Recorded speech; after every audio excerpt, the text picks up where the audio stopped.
आपल्या छोट्याशा बाल्कनीत बाग फुलवताना आपण आवडीने लावलेल्या या इवल्या रोपांची काळजी घेऊन त्यांना मोठं करताना आपण आपल्या रोपांच्या उत्तम वाढीसाठी आवश्यक असणाऱ्या पोषक तत्वांविषयी माहीत करून घेतले आहे.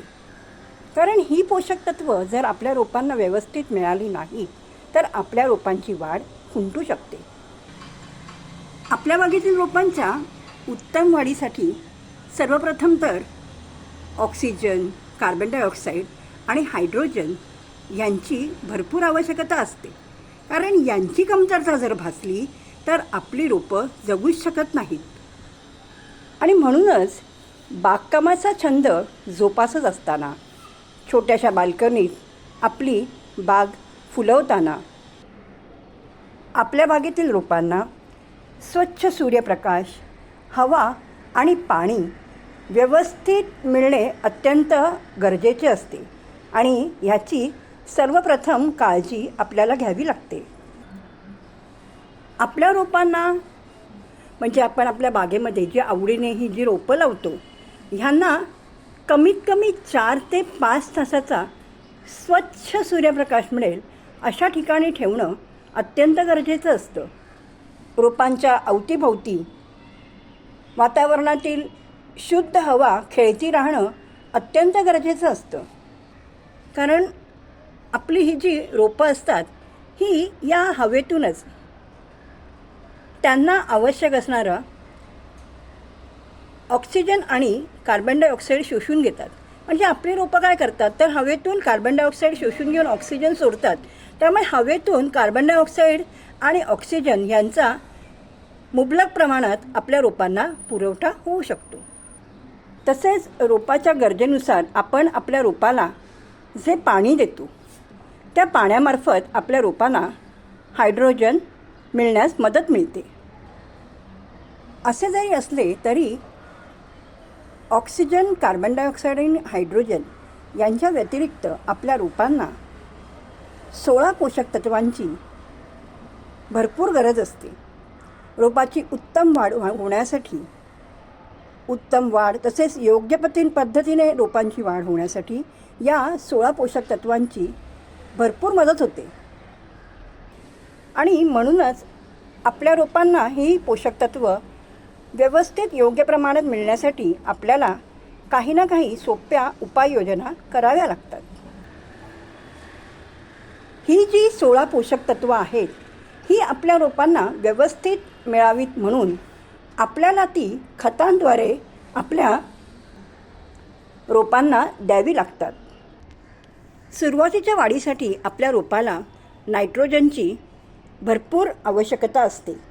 यासाठी आपण शेणखत मातीत मिसळून म्हणजे आपण जे कंपोस्ट देतो ना मातीमध्ये आपल्या रोपाला खत म्हणून जे कंपोस्ट देतो तर शेणखताचा वापर केल्यामुळे आपल्या रोपांना योग्य प्रमाणात नायट्रोजन मिळतं. आता पावसाळ्यामध्ये तुम्ही बघू शकता आपल्या लक्षात येतच असेल की पावसाळ्यामध्ये जिथे तिथे हिरवंगार वातावरण असतं, झाडं अगदी हिरवीगार असतात.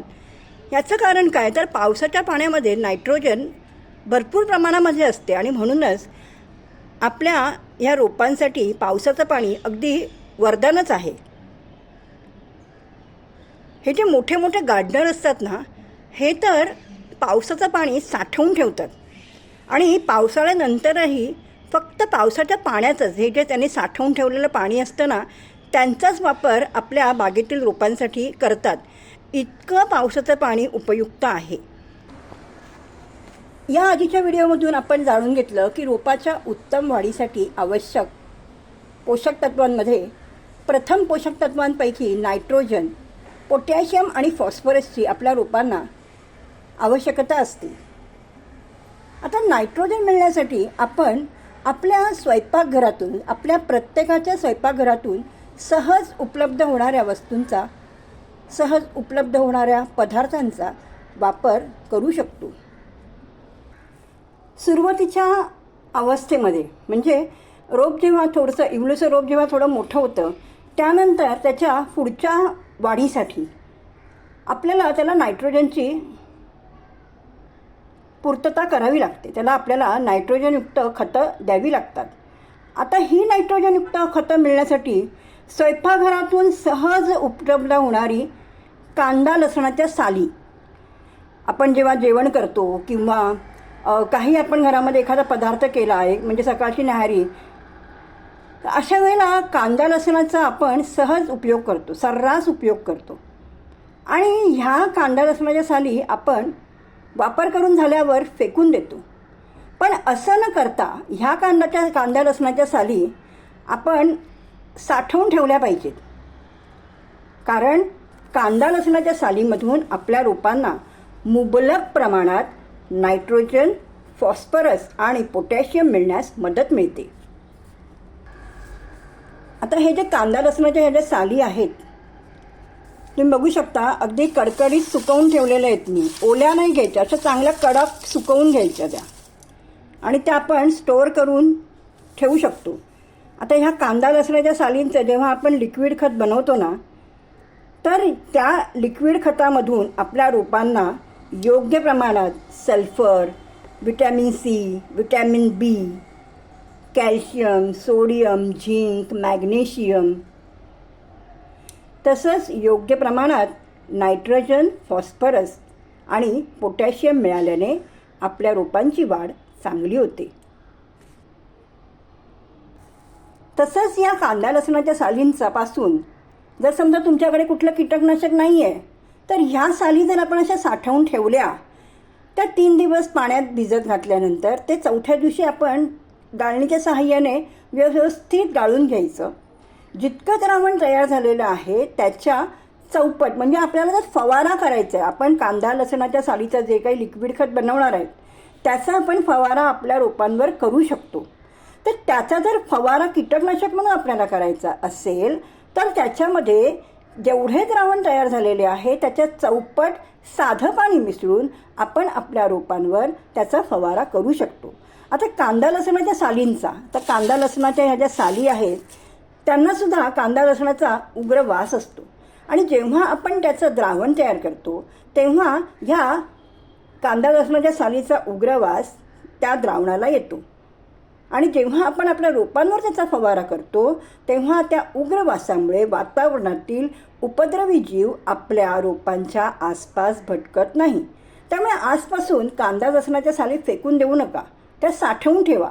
त्याच्यापासून आपण उत्तम लिक्विड खत बनवलं तर त्याच्यापासून आपल्या रोपांना NPK, एक नॅचरल ऑर्गॅनिक NPK मिळायला मदत होते आणि एक उत्तम कीटकनाशक म्हणून आपण त्याचा वापर करू शकतो.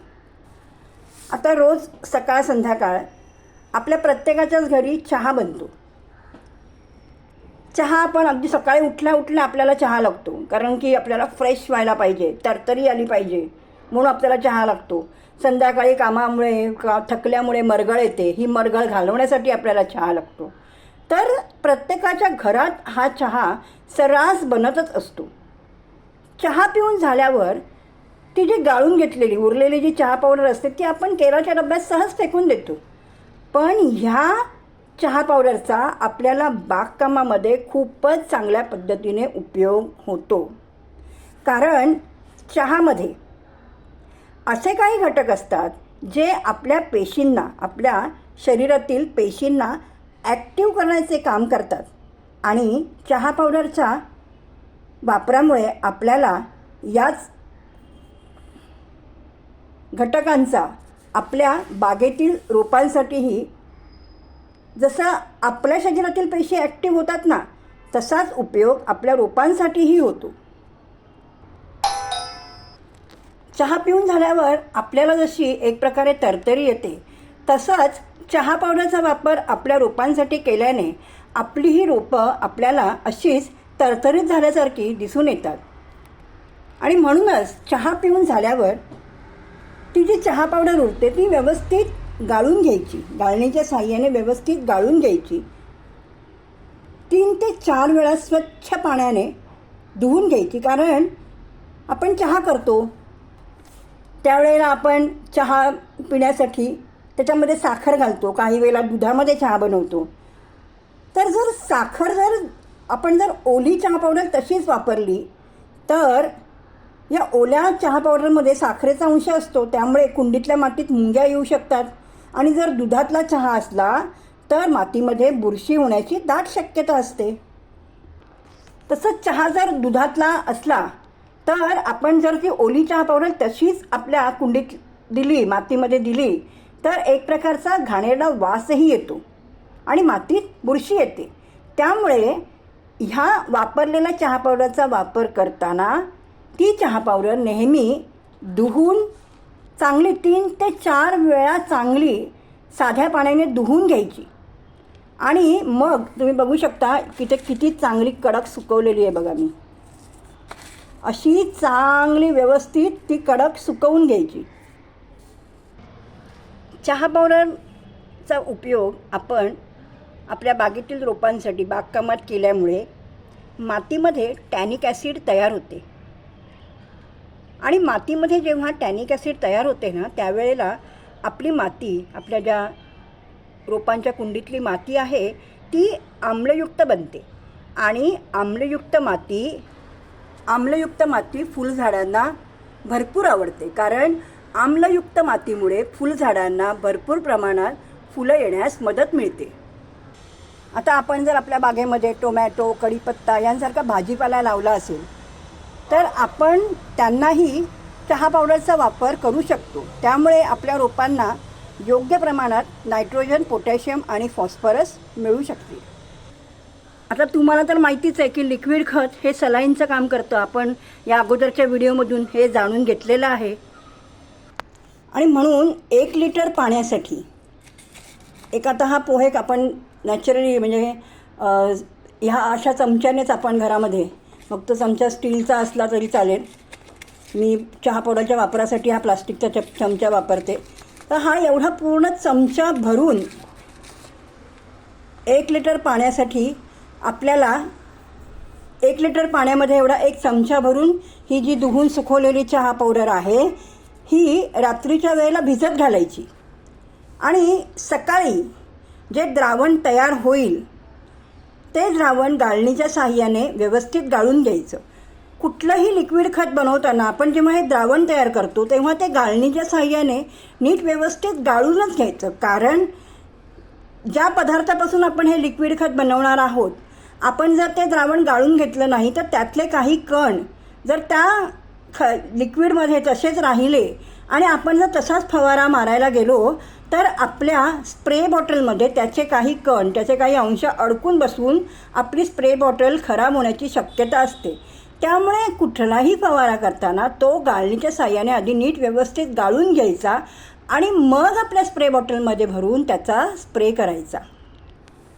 आता आपण जेव्हा चहा पावडरचं लिक्विड खत बनवणार तर जेवढं लिक्विड खत आपण बनवणार आहोत, 1 चमचाभर ही जी चहा पावडर आहे, जी धुवून सुकवलेली चहा पावडर आहे, ती रात्रीच्या वेळेत 1 पोहे खायचा चमचा भरून चहा पावडर आपण रात्रीच्या वेळेत साध्या पाण्यात भिजत घालायची.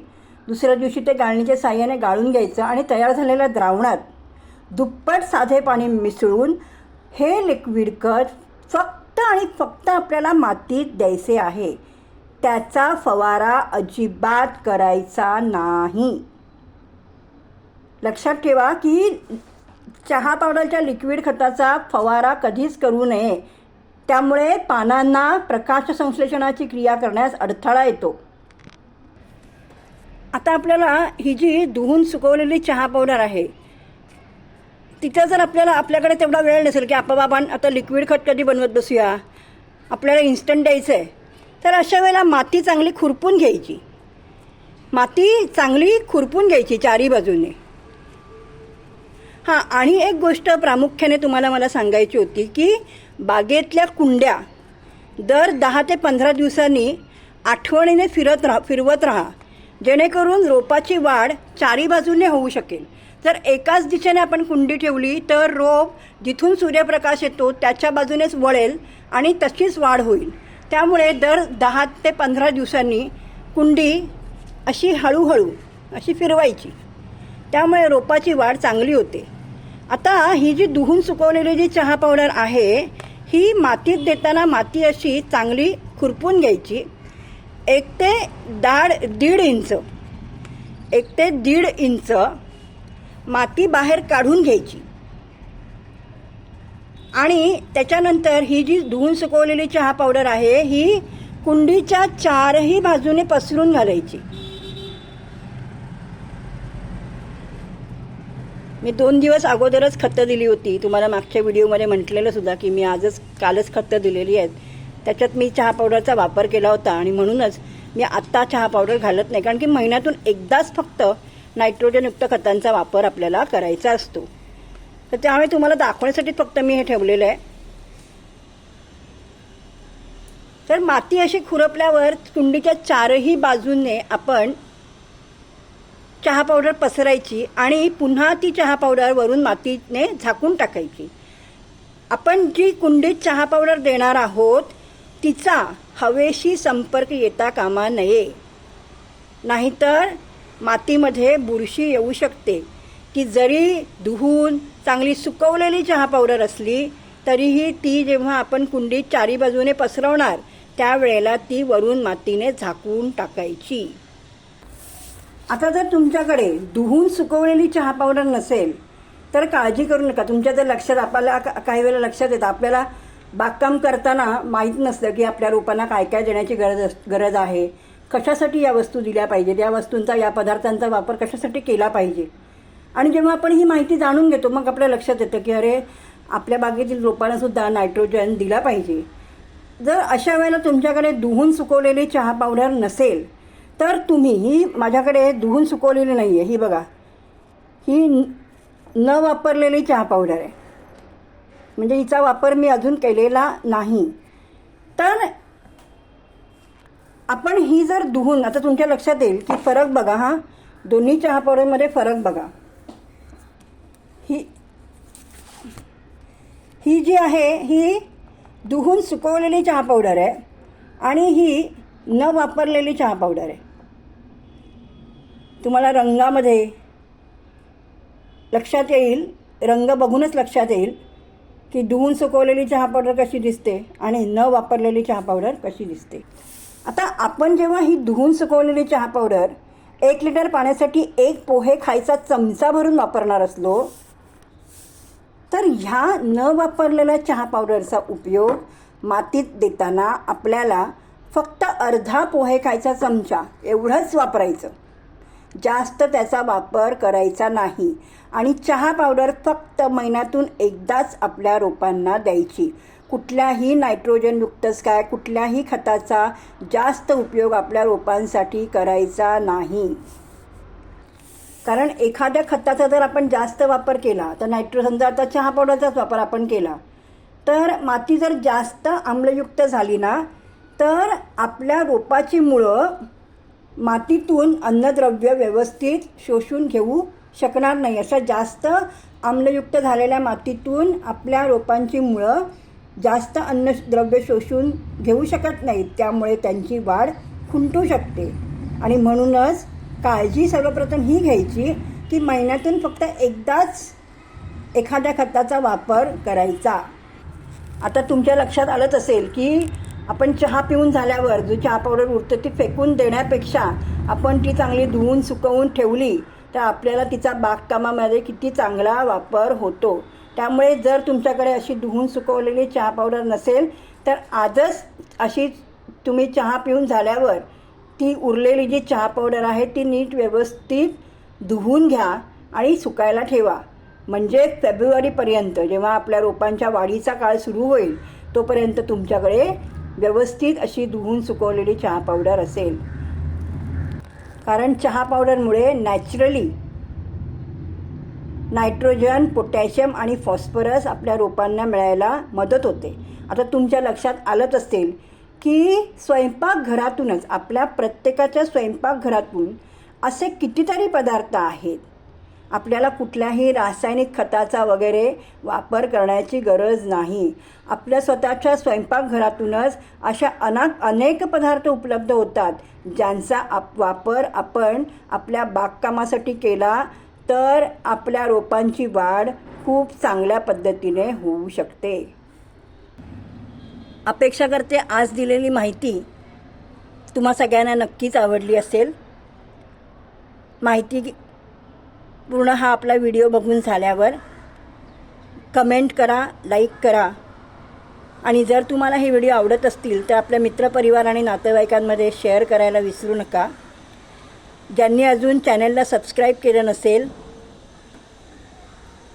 त्यांनी चॅनलला सबस्क्राईब करून शेजारी दिलेलं बेल आयकॉन क्लिक करा, जेणेकरून असे माहितीपूर्ण व्हिडिओ जेव्हा आपल्या चॅनलवर उपलब्ध होतील तेव्हा त्याचे नोटिफिकेशन तुम्हाला सहज उपलब्ध होऊ शकेल. थँक्यू.